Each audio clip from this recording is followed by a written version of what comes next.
परम शांति बाबूजी। बाबूजी, आगे के वीडियो के कंटिन्यूशन में लाइफ आफ्टर डेथ के बारे में हम बात कर रहे थे, जिसमें मेरा लास्ट में ये क्वेश्चन रहा था कि कौन ये डिसाइड करता है कि हम कहाँ जन्म लेंगे, क्या हम मेल बनेंगे फीमेल बनेंगे, उसके ऊपर बात थी।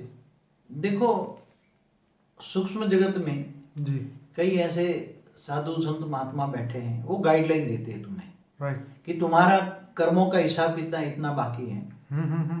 कर्मों का हिसाब किताब इतना बाकी है, तो तू मनुष्य आत्मा ऐसी बन, लूले लंगड़े बन, ये बन।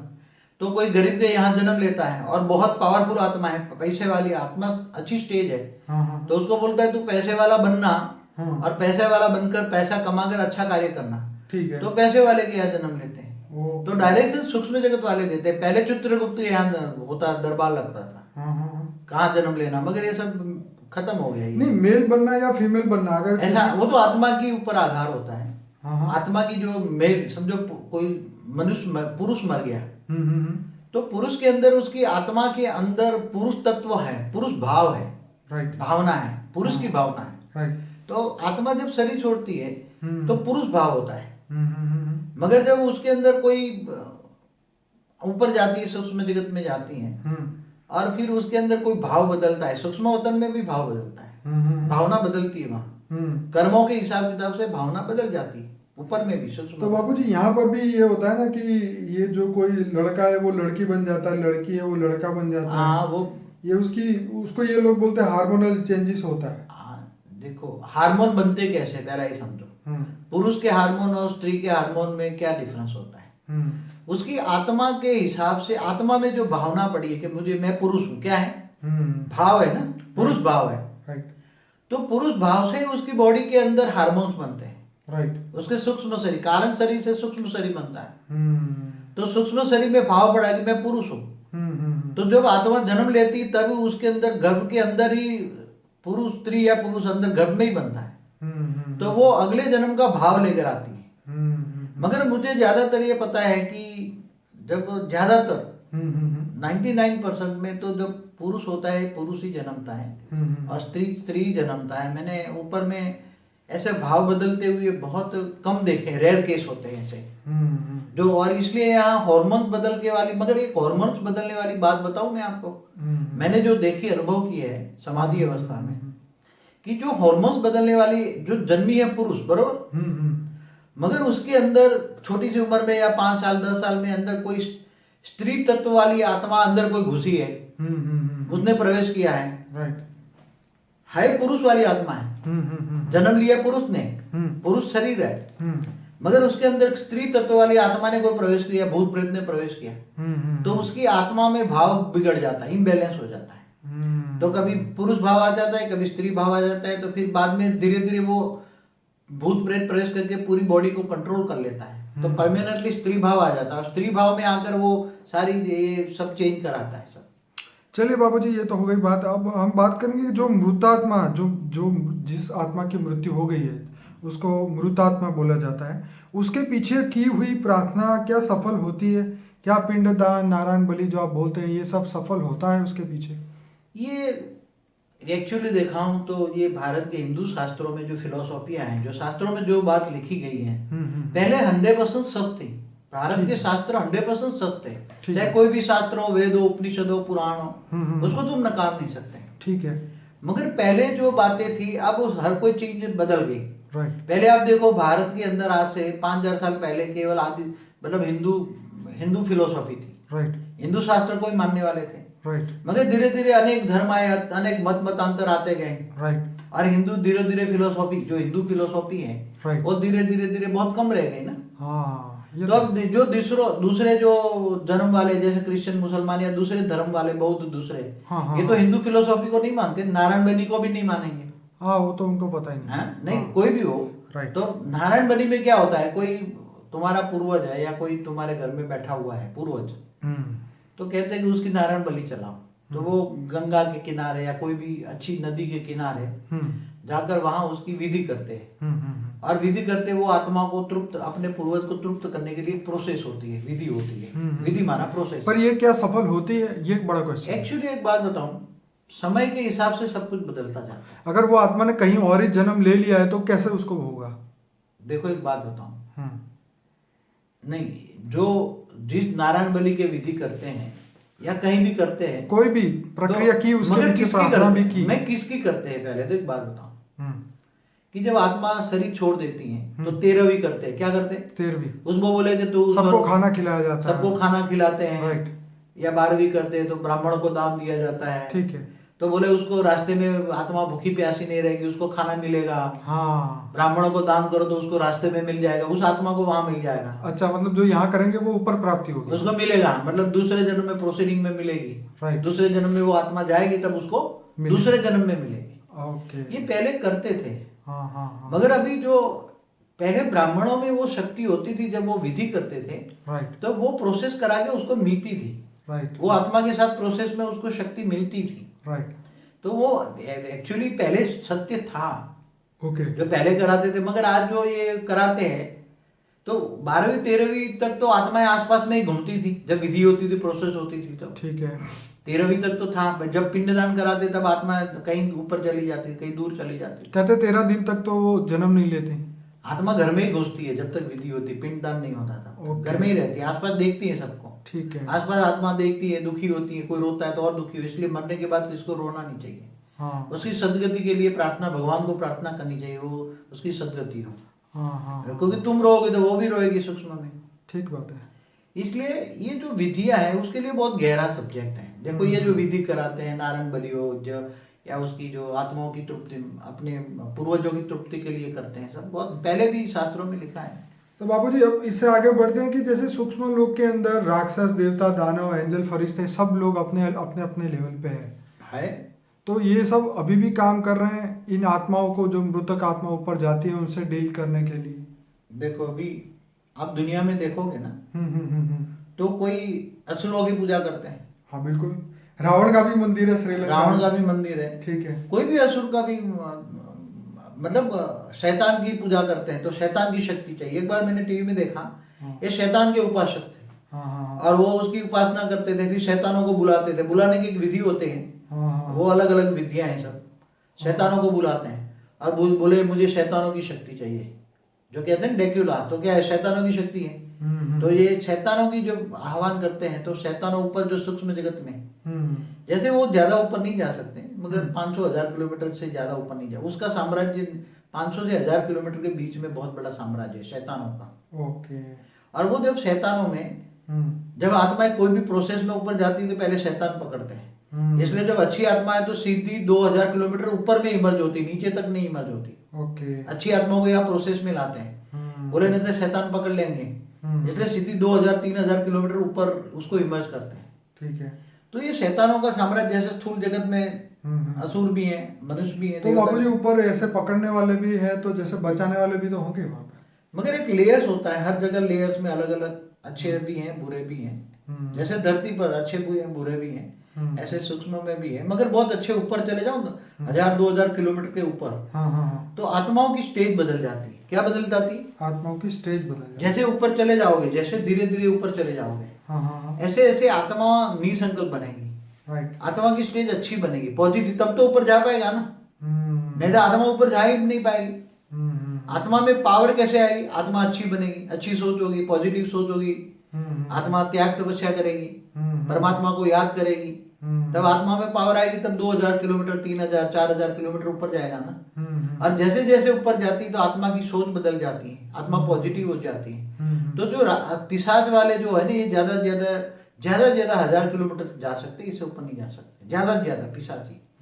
और वो ऊपर बैठे बैठे नीचे की आत्माओं को, उसके जो चेले चपाटे यहाँ है, भूत प्रेत की आत्मा, इनकी जो चेले चपाटे हैं, ये यहाँ उल्टा काम करा के बलि कराते हैं। बलि कराने वाली आत्माएं कौन है? क्या कोई मनुष्य को मनुष्य करने वाला क्या देवता कहेगा? बाबूजी मैं एक बार टीवी देख रहा था, जैसे आपने बोला वो बिल्कुल सही है, टीवी नहीं यूट्यूब में मैं देख रहा था कि टीबी जोशुआ का जो एक इंटरव्यू था, जिसके अंदर वो आत्मा को वो भगाता है, तो वो अपना एक्सपीरियंस बताती है। तो उसने बोला कि वो आत्मा है, वो समुंदर से आई थी या रेड सी से आई थी, ऐसी ऐसी बातें वो बोल रही थी। तो क्या ये सब बात सही होती है? समुद्र, हाँ, तो समुद्र में रहने वाली भी आत्माएं होती, ऊपर में रहती, समुद्र के अंदर नहीं रहती। ओके। समुद्र के ऊपरी भाग में रहती है। तो वहां से आएगी। कोई पहाड़ में रहती, कोई गुफा में रहती, कोई मंदिर में रहती, कोई मस्जिद में रहती है। हाँ, कोई जंगलों में भी आत्माएं रहकर तपस्या करती हैं। सूक्ष्म भूत प्रेत जो है, जंगलों में मंदिर इसलिए बनाते थे कि जहाँ मरने के बाद आत्मा मंदिर में जाकर त्याग तपस्या करे, इसलिए मंदिर में भी जाकर बहुत त्याग तपस्या करती हैं आत्माएं। तो बाबूजी क्या ये मृतात्माओं को बुलाना डेंजर होता है? एक्चुअली जो किसी भी आत्मा जो होती है उसको मृतात्मा को बुलाओगे तो अच्छी भी होगी तो बुरी भी होगी। हाँ, वो तो जैसा कैरेक्टर धरती पे होगा वैसा ही तो होगा। अगर तुम अच्छी मगर अच्छी तो ज्यादातर होती नहीं तो ऊपर चली जाती, समझ में? तो वो आएगी कि नहीं आएगी बुलाने पे? जो 2000-3000 किलोमीटर ऊपर चली जाती है ना, 5000 किलोमीटर, वो नहीं आती है। लाख को भी कोशिश करो, वो आएगी नहीं। नहीं आएगी। क्यों? क्योंकि वो इतने ऊपर इतनी, इसलिए ऐसी आत्माओं को डिस्टर्ब नहीं करना चाहिए। और तो सुन तो लगी, तुम्हारी प्रोसेस करोगे तो आत्मा की, वो आत्मा जिनका नाम से तुम बुलाते हो, आह्वान करते हो, उसकी आत्मा तक तो तुम्हारे आवाज पहुंच जाती है। ठीक है, मगर वो नहीं आएगी, वो बोले मुझे नहीं जाना नीचे। बराबर। इसलिए किसी भी आत्मा हो, चाहे पिशाच हो, चाहे भूत प्रेत हो, चाहे किसी भी, बुलाना नहीं चाहिए। क्यों? नेगेटिव आत्माएं आ गई और किसी में प्रेस कर गई तो फिर उसको निकालने के लिए बहुत भारी होता है।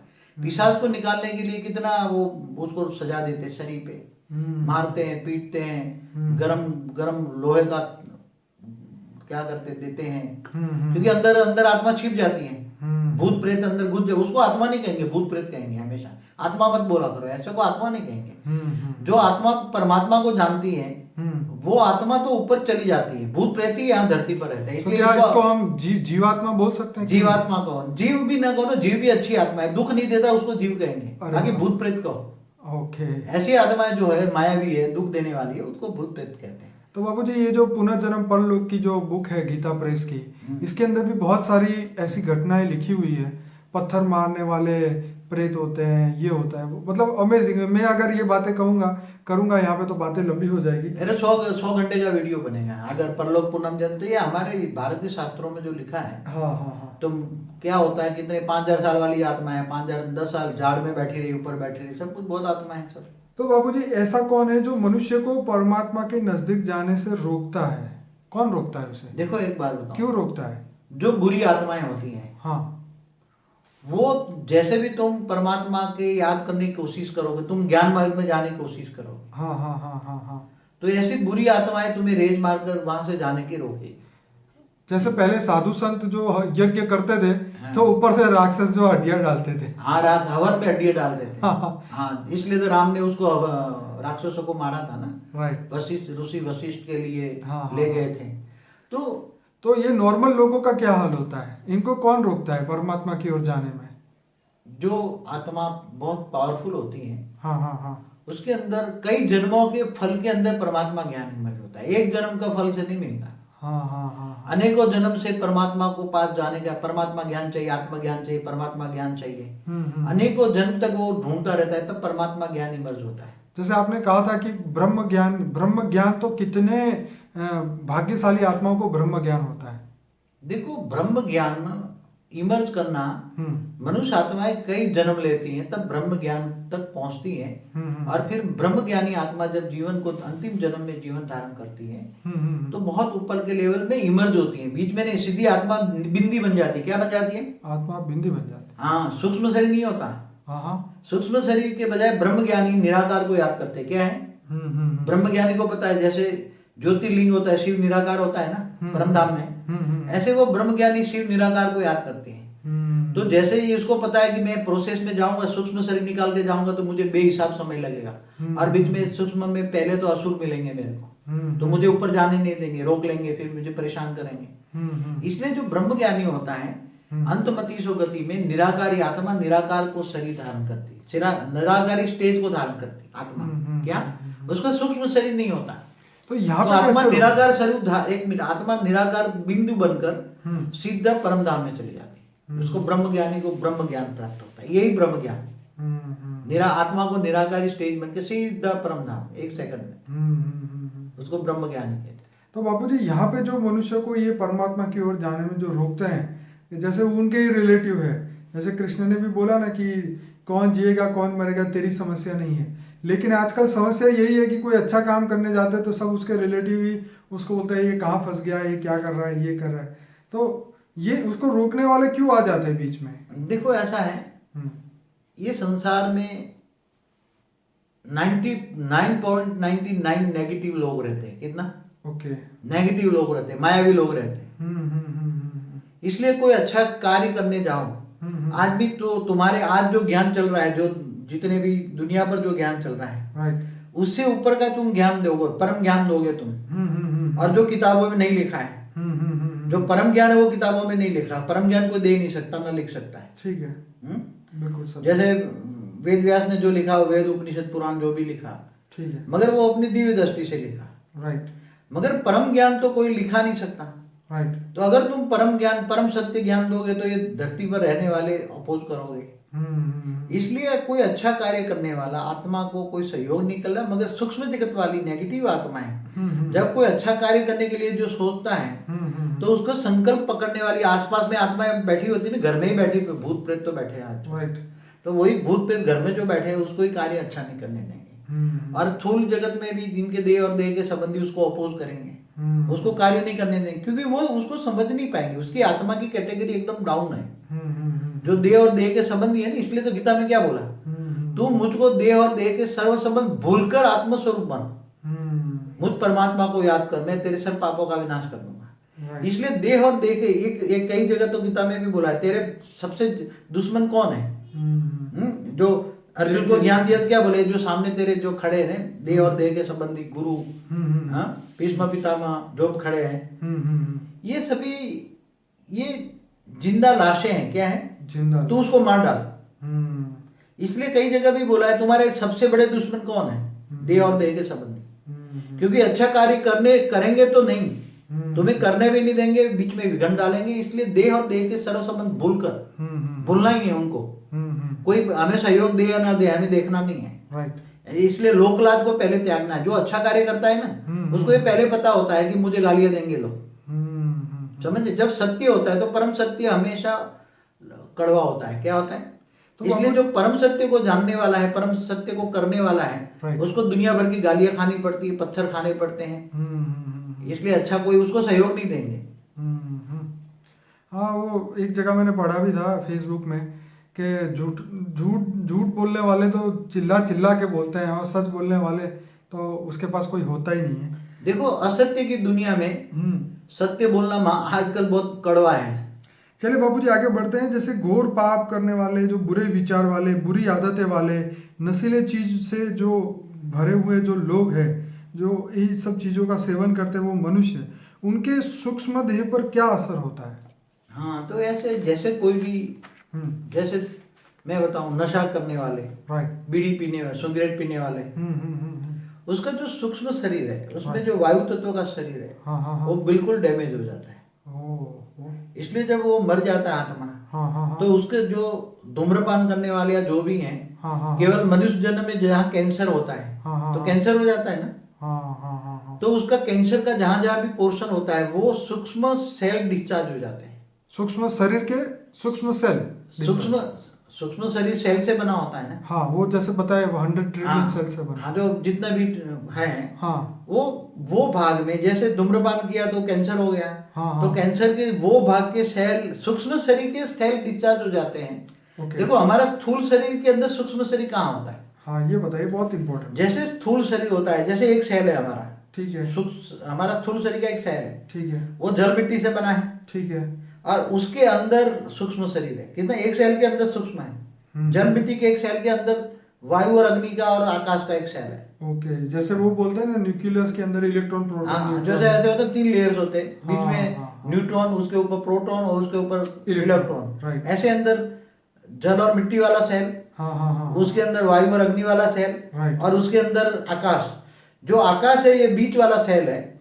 सेल को तुम एटम कह लो, हमारा एक सेल को एटम कह लो। तो एटम में जो आकाश तत्व है, वो न्यूट्रॉन है, बैलेंस रखता है। राइट, न्यूट्रॉन माना बैलेंस रखता है, ठीक है, जोड़ के रखता है, ठीक है।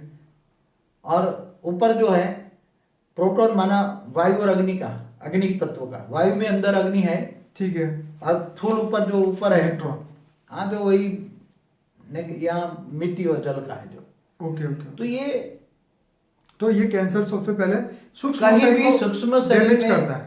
शरीर को डैमेज करता है। सूक्ष्म शरीर में पहले देखो, कोई भी रोग मन में आता है, पहले बोला है। ठीक है। तो मन किसको प्रभावित करता है? कारण शरीर को। और कारण शरीर किसको प्रभावित करता है? सूक्ष्म शरीर को। ओके। और सूक्ष्म शरीर माना तुम्हारा ओरा में खराब हो जाता है। ठीक है। तो ओरा देखकर भी तुम कर सकते हो। तो उसके बाद ये सब बीमारी स्थूल सूक्ष्म में आती है, फिर स्थूल में आती है। ओके। अगर सूक्ष्म शरीर को तुम चेंज कर लो तो फिर स्थूल धीरे धीरे धीरे चेंज होता है। क्या रियलिटी में हो सकता है बाबूजी? क्यों नहीं होता है। कई जो शिव निराकार से पावर लो और हमेशा कर्मयोगी जीवन बिताओ, तो जो पावर आएगी निराकार से, परम प्रकाश आएगा, परम लाइट आएगी, तो उससे धीरे धीरे धीरे, मगर बहुत तपस्या करनी पड़ती है। इसके लिए विकारों पर जीत पाना पड़ता है, मन पर जीत पाना पड़ता है। तो धीरे धीरे धीरे सूक्ष्म शरीर कायदे नियम है, प्रिंसिपल है, प्रिंसिपल ऑफ नेचुरल लॉ है। मतलब जैसे ये पूरा हुआ ऐसे ही वो अच्छा हो सकता है। हाँ, नेगेटिव सोच से, नेगेटिव मतलब परमात्मा से दूरी हुई और तुम्हारे ये सब संगत में पड़े और सूक्ष्म शरीर डिस्चार्ज हुआ, स्थूल शरीर खराब हुआ, वैसे ही परमात्मा का संग लगेगा, उसका रंग आएगा, पावर आएगा, सूक्ष्म शरीर चार्ज होगा, स्थूल शरीर ठीक हो जाएगा।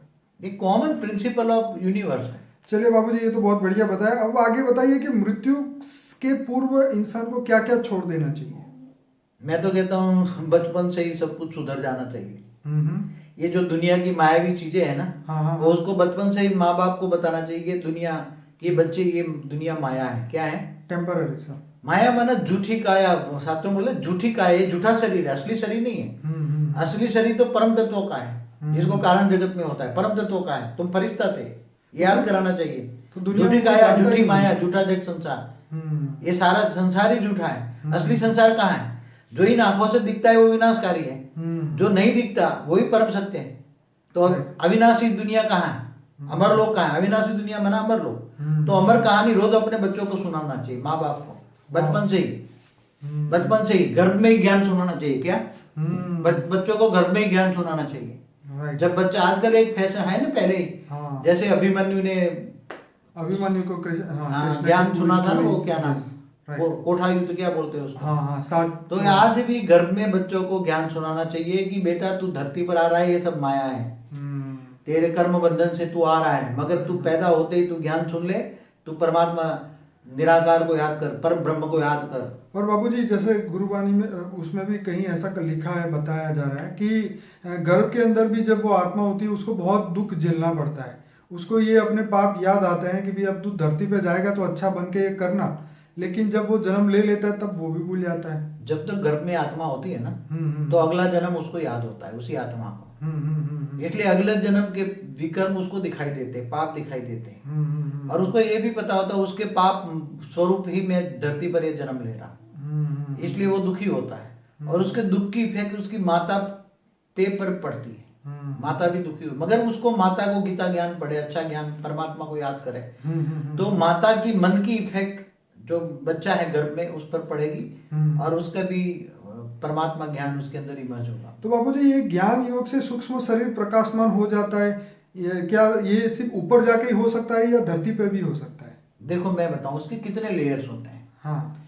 एक जैसे आत्मा शरीर छोड़ती है, ठीक है, अच्छी आत्मा है मगर स्पीड कम है, ठीक है, तो पहले धीरे धीरे सूक्ष्म जगत में जाएगी, ठीक है, तो नीचे वाला लेयर्स में आएगी, ठीक है, समझो कि ज्यादा से ज्यादा 1 लाख किलोमीटर ऊपर गई, फिर वहां साधु संतों से किया, योग किया उसने, ऊपर जाने के लिए वहां प्रोसेस बता दी, योग करते हैं, ठीक है, तो निसंकल्प बनी, आत्मस्वरूप की अनुभूति कराते हैं, आत्मा में पावर आती है, राइट। ऊपर में तुम विष्णु को याद करो तो विष्णु लोक तक पहुंचोगे, शिव को याद करो तो शिव को याद करोगे, राइट। तो ये प्रोसेस बताते हैं। तो धीरे धीरे आत्मा ऊपर जाती है, और आत्मा जो जाती है तो धीरे धीरे सूक्ष्म जो शरीर है उसका पावर आती है, आत्मा में पावर आने से सूक्ष्म शरीर के अंदर लाइट आती है, जो अग्नि तत्व ज्यादा हो जाता है, फिर वायु तत्व कम हो जाता है। 3 तत्वों में जब आत्मा निसंकल्प बनती है तो आकाश तत्व बढ़ता है। क्या बनता है? आकाश तत्व बढ़ता है। तो ऊपर जाने की स्पीड आ जाती है, जब 1 करोड़ किलोमीटर ऊपर गई, 10 करोड़ किलोमीटर ऊपर गई, स्पीड आती जाती है, ऊपर चली जाती है, ठीक है। और फिर जैसे जैसे आकाश तत्व बढ़ता है तो वायु तत्व धीरे धीरे एकदम कम हो जाता है, राइट। और उसके अंदर आकाश और अग्नि तत्व रहता है, 2 तत्वों का शरीर बन जाता है। क्या बन जाता है? वो बहुत ऊपर जाएगी, बहुत ऊपर जाएगी, ठीक है। मतलब जहाँ पे वायु का लेयर खत्म हो जाता है इस धरती का, वायु का जहाँ जहाँ लेयर्स खत्म, मगर आकाश तत्व में भी हल्की वायु तो होती है ना, हाँ, हल्की वायु होती है, हाँ, होती है, ठीक है। तो धीरे धीरे वायु आकाश तत्व रह जाएगा, उसकी बॉडी के अंदर आकाश तत्व, स्पीड बढ़ जाती है, राइट। फिर जैसे जैसे आत्मा के अंदर फिर समझो कि ये 10 खरब किलोमीटर ऊपर चली गई, सूर्य की ग्रेविटी से बाहर निकल गई। ठीक है। तो उसके अंदर फिर उसकी बॉडी के अंदर, आत्मा के अंदर उसको जिसको याद करेगी उसी से पावर मिलेगी। वो शिव निराकार को याद करती है। तो सूक्ष्म जगत से वो कारण जगत में प्रवेश कर लेती है। तो कारण जगत में प्रवेश कर लेती तब उसके अंदर परम तत्व का शरीर होता है। राइट। उसका शरीर बदल जाता है। हर पल उसका शरीर बदलता जाता है। हर पल जितना ऊपर जाती है इतना शरीर बदलता जाता है। जैसे आत्मा की स्टेज बदलती है ऐसे उसके शरीर बदलते हैं। राइट।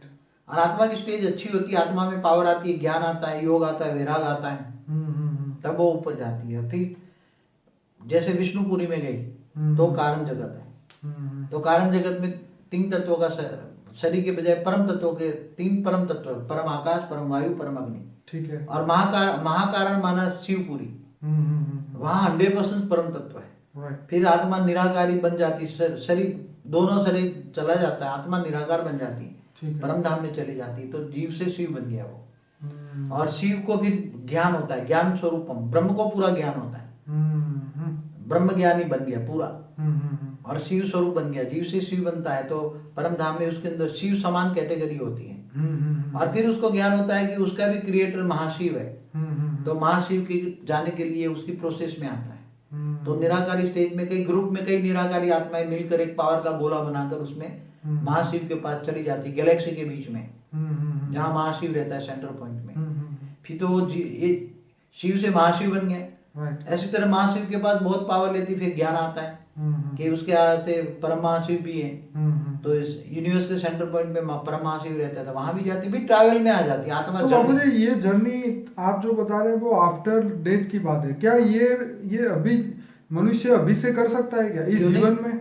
मैं बताऊं, हाँ, आत्मा के पास इतनी शक्ति है, अगर चाहे तो मनुष्य एक कर्म बंधन से छोड़कर आत्मस्वरूप में स्थित होकर रोज 8 घंटा आत्मस्वरूप में स्थित होकर प्रोसेस में है, शिव निराकार से पावर भी ले या महाशिव से ले या परम, अगर मगर डायरेक्ट ऑलमाइटी अथॉरिटी से ले, कई मल्टीवर्स का मालिक परम ऊंच परम धाम में निराकार है, उससे डायरेक्ट पावर ले और ये भाव रखे कि मैं तुम्हारा ग्रेट ग्रेट ग्रैंड चाइल्ड हूँ, क्या हूँ, ये भाव रखे। अंदर भाव आना जरूरी है। बिल्कुल। तुम्हारा क्या रिलेशन है, रिलेशन के हिसाब से भाव आएगा कि तुम्हारा वो great great great grand father है, क्या है, तुम मेरे ग्रेट ग्रेट ग्रैंड फादर हो, तुम ऊंच परम धाम में रहते हो, तुम पावर हाउस हो, मुझे थोड़ा सा पावर दे दो। तो उसकी आत्मा में धीरे धीरे पावर आती जाएगी और कर्मयोगी जीवन बिताए तो यही जन्म के अंदर सीधा ये ऊंच परम धाम में भी जा सकती। कितना ऊंच परम धाम कितना दूर है, मतलब आफ्टर जर्नी के जगह पहले बिफोर जर्नी सीधे।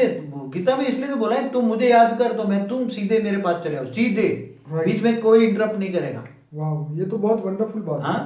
क्या बोला है गीता में, तुम मुझे याद कर तुम सीधे मेरे पास चले आओगे, ऊंच पद पाओगे, परम धाम, ऊंच परम धाम। वो तो क्योंकि कृष्ण को ज्ञान देने वाला ऑलमाइटी अथॉरिटी था, वो ऊंच परम धाम का, केवल परम धाम नहीं, महापरम धाम नहीं, ऊंच परम धाम का वासी। तो मतलब हम यहाँ पर मनुष्य होते हुए भी हम अपना सूक्ष्म शरीर को प्रकाशमान कर सकते हैं। हाँ, तो सूक्ष्म शरीर तो कारण जगत में जाओ तो आत्मा में हजारों सूर्य की रोशनी आती। आत्मस्वरूप, क्योंकि ये तुम्हारे विघ्न जो है ना कर्मों का हिसाब किताब खत्म हो जाता है। तो आत्मा जब अविनाशी बन जाती है, जब ब्रह्म स्वरूप बन जाती है, तो उसमें करोड़ों सूर्य की रोशनी होती है। तो बाबूजी इसी के साथ एक और भी क्वेश्चन था, इससे कनेक्टेड था, क्या परमात्मा लोगों की प्रार्थना भी सुनता है? डायरेक्ट परमात्मा किसकी सुने, तुम्हारी आवाज कैसे जाएगी, तुम क्या लाउड स्पीकर लगाने से सुनेगा? आजकल तो लोग यही समझते हैं, इसलिए मंदिर मस्जिद हर जगह पे। मगर एक तो तुम जिसको ज्ञान जानते हो, जैसे कोई शिव निराकार को तो जानता ही नहीं है, बहुत कम लोग जानते हैं अविनाशी ब्रह्म को। ठीक है, कई लोग तो बस परम प्रकाश की उपासना करते हैं, मगर उसके साथ तुम्हारा क्या रिलेशन है वो पता नहीं है ना। जब तक तुम्हारा रिलेशन नहीं पता है तब तुम्हारी आत्मा में वो भाव नहीं आता, और जब आत्मा में भाव नहीं आता तब तक वो प्यार नहीं आता। राइट।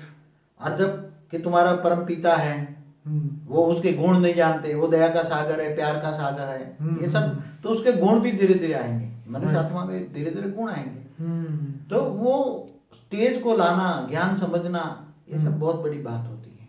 तो परमात्मा प्रार्थना तो सुनता ही है, भले पूरी ना करे, सुनता तो होगा। ऊपर वाले पास तो सबकी प्रार्थना जाती है, क्या ऊपर में नहीं बैठा है क्या, है तो सही ना, वेटिंग लिस्ट होगा। मगर एक मैंने कोई साधु संत को बोला था, बहुत बड़ा बड़ा बड़ा बड़ा मेला लगा के लाखों 35 लाख की मेदनी में बोला कि ऊपर परमात्मा नहीं है, परमात्मा तुम्हारे दिलों में है। कितना गंदा झूठ बोल रहा है। एक बहुत बड़ा जो नामांकित साधु है, जिसको मैं नाम नहीं देना चाहूंगा, मगर अभी मैंने सुना टीवी में 35 लाख के सामने कहता है क्या कि परमात्मा ऊपर नहीं है, परमात्मा तुम्हारे दिल में। अरे तुम्हारे दिल में तो पाप भरा है, कहाँ परमात्मा पापी है क्या? कितना झूठ बोलते हैं लोग। क्या पापी? ये तो पापियों का भी पापी, साधु नहीं हुआ तो पापी हुआ। चलिए, लोगों को मिसगाइड पे ले जाता है। बोलो, हर एक की अपनी दृष्टि है। जैसे क्या लोग उल्टे रास्ते पर ले जाते हैं। बोले तुम्हारे दिलों में, दिल तो पापी है, दिल में तुम्हारे, अरे कहता आत्मा में, ये कहता है कि तुम्हारा आत्मा परमात्मा का अंश है, ये देता, ये ज्ञान देता। क्या ज्ञान देता? हाँ, ये ठीक है। नहीं, साधु संतों को भी ये कहना चाहिए कि तुम परमात्मा के अंश हो,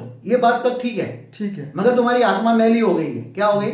आत्मा मैली हो, ये समझाना चाहिए। मगर तुम परमात्मा ऊपर में नहीं है, कोई नहीं ऊपर में, ऊपर में परमात्मा कोई है ही नहीं, ऐसा बोलता है। तो ये तो गलत है ना। और तुम्हारे दिलों में परमात्मा है। अरे दिल तुम्हारा परमात्मा है। अरे आत्मा भी कहता ना तो हम तो भी मानते हैं, मगर कितना लोगों को मिसगाइड करते हैं। मेरे को दुख होता है, दुनिया को मिसगाइड करने वाला यही है सब। चलिए, जिस दिन आपका वीडियो देखेंगे सब अक्ल अपने आप ही हाँ, तो अपने आप ही आएंगे ऐसे। फिलहाल अब हम आगे बढ़ेंगे कि हम ये जानना चाहेंगे कि बाबूजी ये पागल और आधा पागल क्यों जन्म लेता है। शायद उसका जवाब आपने दे भी दिया है, तो इसके ऊपर ज़्यादा हम चर्चा नहीं करेंगे, क्योंकि अब समझ आ गई है कि अगर आधा पागल या पागल से जन्म लेगा तो उसके पाप जल्दी कट जाएंगे। तो अब उसका हम ये सोचते हैं कि ये रियलिटी में स्वर्ग और नर्क है। क्यों? स्वर्ग ऊपर है, देवता ऊपर रहते थे, है। हाँ, तीसरा लोग है, इससे ऊपर भी ब्रह्मापुरी भी है, विष्णुपुरी भी है, शिवपुरी भी है, परमधाम भी है, सब कुछ है ऊपर। ओके, तो ये लोभी और लालची जो लोग हैं, तो वो क्या इसी लोक में रह जाते हैं? भूत प्रेत बनकर इसी लोक में रहेंगे, पापियों की लिस्ट वाले। बार बार बताया मैंने। चलिए, जैसे बाबूजी आप कह रहे हैं कि आत्मा परमात्मा बन सकती है, जैसे मनुष्य चीनी को खाए बिना अनुभव नहीं कर सकता, वैसे ही परमात्मा की दिव्य चेतना में विलीन हुए बिना उसका वो अनुभव नहीं कर सकता। ये बात भी सही है। अब मेरा बहुत इंपॉर्टेंट क्वेश्चन आ रहा है कि सूक्ष्म शरीर में ही सुख दुख होता है? एक्चुअली होता है कि सूक्ष्म शरीर के अंदर एक कारण शरीर होता है, ठीक है, जिसको मैं कहता हूँ यहाँ मनुष्य आत्माओं में आकाश तत्व का रिकॉर्डिंग होता है। कारण शरीर आकाश तत्व का रिकॉर्डिंग है। सूक्ष्म शरीर के अंदर जो आकाश तत्व का जो रिकॉर्डिंग है, उसको मैं कारण शरीर कहता हूँ। तो आकाश तत्व में जैसे कहते हैं ना आकाशीय रिकॉर्ड, तो सारे कर्मों का हिसाब किताब आकाश तत्व माने कारण शरीर में रिकॉर्ड होता है। देखिए बाबूजी, इस प्रश्न से कनेक्टेड एक और प्रश्न आगे था कि जैसे ऑपरेशन के समय पे एनेस्थीसिया का इंजेक्शन दिया जाता है, उसको बेहोश किया जाता है, तो कहते हैं कि उस समय स्थूल शरीर में से सूक्ष्म शरीर अलग हो जाता है, इसलिए उसके ऊपर कुछ भी सर्जरी में कोई भी होता है तो उसको दुख नहीं लगता। देखो ऐसा है, आप उसके ऊपर जरा डिटेल में समझाइए। ये जो बेहोश करने वाली दवाई ज्यादा लग जाए जी, कभी कभी रेयर केस में, तो वो सूक्ष्म शरीर है ना, अंदर रह नहीं सकता। ठीक है, स्थूल शरीर के अंदर बेहोश करने वाली शक्ति ज्यादा आ जाए तो सूक्ष्म शरीर रेयर केस में होता है, बहुत बहुत रेयर केस में। ठीक है, तो सूक्ष्म शरीर बाहर निकलता है, फिर सब देखता है, कभी कभी ऊपर भी चला जाता है। क्या ये बात सही है? सही है। ओके। कभी कभी देखते हैं कि सूक्ष्म शरीर बाहर निकला, फिर ऊपर को चला गया, ऊपर होल देखा, वो होल देखा, दूर दूर तक चला गया, फिर वहां कोई ऊपर ने कोई धर्मराज जैसा देखा, उसने बोला जा अभी तेरा पाप बाकी नीचे आ जाए। ऐसे अलग अलग ओपिनियन बताते हैं, एक्सपीरियंस बताते हैं। तो बाबूजी, हम अपना सूक्ष्म शरीर को लाखों माइल दूर भी भेज सकते हैं? मनुष्य आत्माओं का सूक्ष्म शरीर नहीं निकल सकता इतना। ओके। जो ऋषि मुनि योगी होते हैं, हाँ, उनके अंदर आत्माओं में बहुत शक्ति होती है।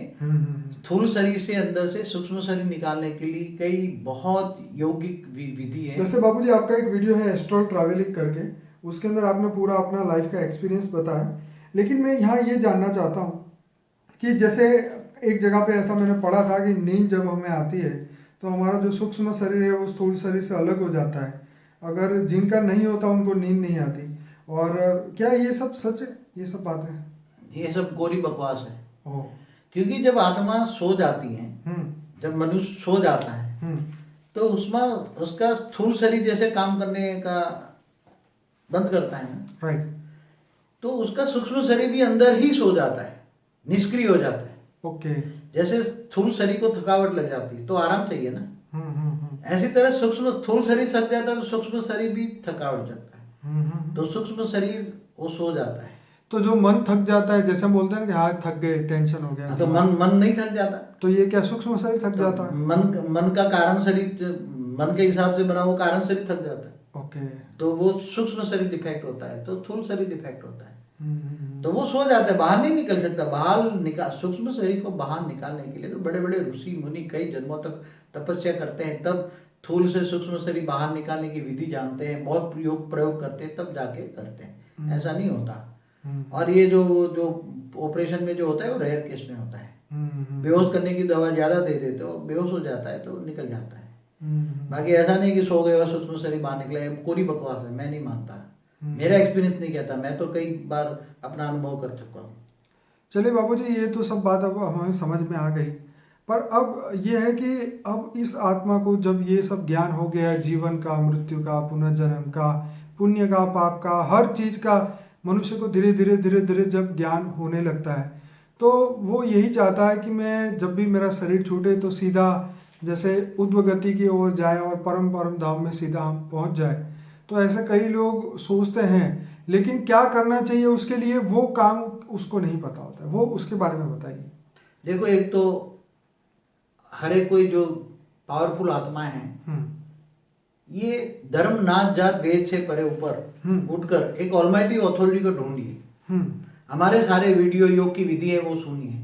ठीक है। और ऊंचते ऊंच परमात्मा है जिनको हम ऑलमाइटी अथॉरिटी कहते हैं। ठीक है। बेहद के अनंत कोटि ब्रह्मांडों का क्रिएटर है, बेहद के अनंत कोटि ब्रह्मांडों को चलाने वाला है। तो ऐसे ऑलमाइटी अथॉरिटी को याद कीजिए और एक भाव लाजिए, वो मेरा पूरा वीडियो देखिए और उसको जानिए, मानिए और उससे योग लिए, डायरेक्ट पावर लीजिए।